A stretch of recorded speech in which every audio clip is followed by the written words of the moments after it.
9 মাস থেকে 15 বছরের সকল শিশুদেরকে সম্পূর্ণ বিনামূল্যে সরকারিভাবে আগামী সেপ্টেম্বরের 1 তারিখ থেকে টাইফয়েডের ভ্যাকসিন দেওয়া হচ্ছে। টাইফয়েডের ভ্যাকসিন বিনামূল্যে পাওয়ার জন্য এই মাসের মধ্যেই আপনার শিশুর রেজিস্ট্রেশন করে ফেলতে হবে। অনলাইনে কিভাবে রেজিস্ট্রেশন করতে হয় আজকের ভিডিওতে আমরা শুরু থেকে শেষ পর্যন্ত দেখাবো। তাহলে চলুন আমরা দেখে নেই কিভাবে রেজিস্ট্রেশন করতে হয়। ভ্যাকসিনের রেজিস্ট্রেশনের জন্য সর্বপ্রথম আপনার সন্তানের 17 ডিজিটের জন্ম নিবন্ধন সনদ লাগবে। যদি ইতিমধ্যে জন্ম নিবন্ধন সনদ না করা থাকে তাহলে 1 তারিখের পূর্বেই জন্ম নিবন্ধন সনদটি করে ফেলুন। আর জন্ম নিবন্ধন সনদের 17 ডিজিটের নাম্বারটি পেলেই আপনি ঘরে বসে নিজেই ভ্যাকসিনের টিকার জন্য রেজিস্ট্রেশন করে ফেলতে পারবেন। তাহলে চলুন আমরা দেখে নেই কিভাবে টাইফয়েডের ভ্যাকসিনের জন্য রেজিস্ট্রেশন করতে হয়। শুরুতে আমি ব্রাউজারে যাচ্ছি, আমি গুগল ক্রোমে যাচ্ছি। গুগল ক্রোমে আপনি সার্চ বাটনে লিখবেন ভ্যাক্স-ইপিআই। এখানে দেখেন vaxepi.gov.bd রেজিস্ট্রেশন, আমি ক্লিক করলাম, এখানে লিঙ্কটা চলে আসছে। এবার হচ্ছে আমার এখানে জন্ম তারিখ দিতে হবে, আমি জন্ম তারিখটি বসাচ্ছি। এবার জন্ম নিবন্ধনের সনদের 17 ডিজিটের নাম্বারটি দিচ্ছি, লিঙ্গ নারী পুরুষ সিলেক্ট করে দিচ্ছি। ক্যাপচা কোডটি এখানে টাইপ করতে হবে LUKMCW। এবার হচ্ছে যাচাই করুন।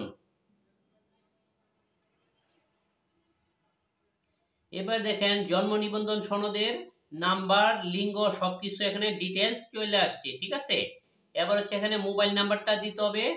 এবার ইমেল আইডি দিতেও পারেন, না দিলেও সমস্যা নাই। পাসপোর্ট নাম্বার, সমস্যা নাই। এখানে হচ্ছে বিভাগ সিলেক্ট করুন, কোন বিভাগ থেকে আপনি করছেন। জেলা বা সিটি কর্পোরেশন সিলেক্ট করুন। থানা উপজেলা সিলেক্ট করুন। ইউনিয়ন বা সিসি জোনটা সিলেক্ট করে নিতে হবে। আমি আমার জোন সিলেক্ট করে নিচ্ছি।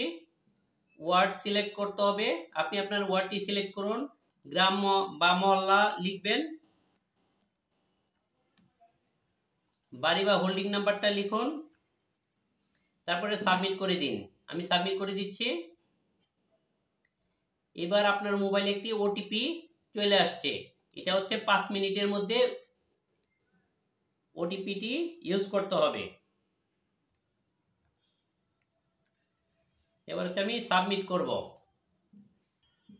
অপেক্ষা করছি। সাবমিট হয়ে গেছে। এখন আমি নিবন্ধন করতেছি, এই যে টাইফয়েড নিবন্ধনকরণে আমি ক্লিক করলাম।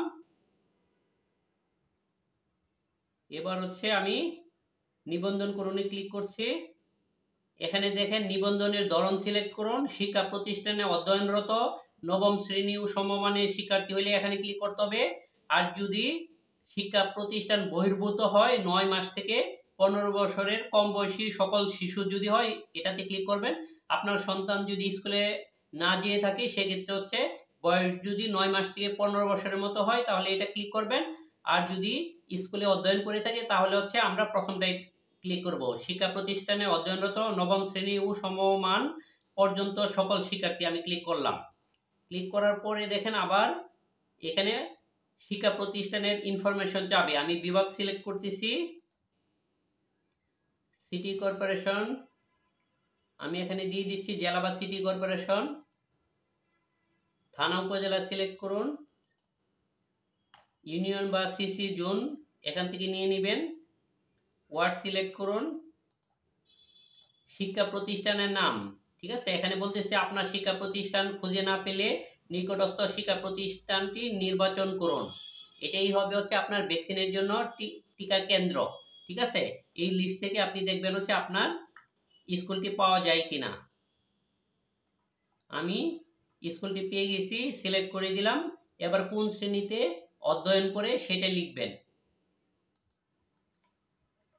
এবার হচ্ছে ফিল আপ করার পর আমি সাবমিট করে দিচ্ছি। সাবমিট করার পর দেখেন এখানে হচ্ছে আমার সাবমিট হয়ে গেছে। টিকার নাম হচ্ছে টাইফয়েড, ভ্যাকসিন নেওয়ার তারিখ এখনো পাননি, ঠিক আছে। তো পরবর্তীতে আপনি SMS এর মাধ্যমে ডেট পেয়ে যাবেন। যদি না হয় পরবর্তীতে আপনি এই যে এই ড্যাশবোর্ডটা, এখান থেকে আমি লগ আউট করে আমি দেখাচ্ছি।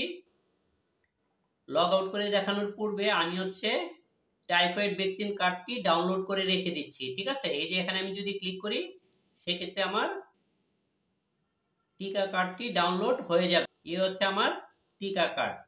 ঠিক আছে, এই টিকা কার্ডটি প্রিন্ট আউট করে আপনার নির্ধারিত কেন্দ্রে আপনি চলে যাবেন। এখন আমি লগ আউট করে দেখাচ্ছি। পরবর্তীতে আবার এই যে লগ ইন করবেন, জন্ম তারিখ জন্ম নিবন্ধনের নাম্বার দিয়ে আবার লগ ইন করবেন। সেক্ষেত্রে আপনি আপনার প্রোফাইলে ঢুকে আবার দেখতে পারবেন কত তারিখে আপনার জন্য নির্ধারিত ডেট হয়েছে। ওই দিন আপনার কেন্দ্রে আপনার কার্ডটি প্রিন্ট আউট করে নিয়ে যাবেন। আজ এই পর্যন্তই। অন্য কোনো দিন অন্য কোনো টপিকস নিয়ে আবার কথা বলবো। সে পর্যন্ত ভালো থাকুন।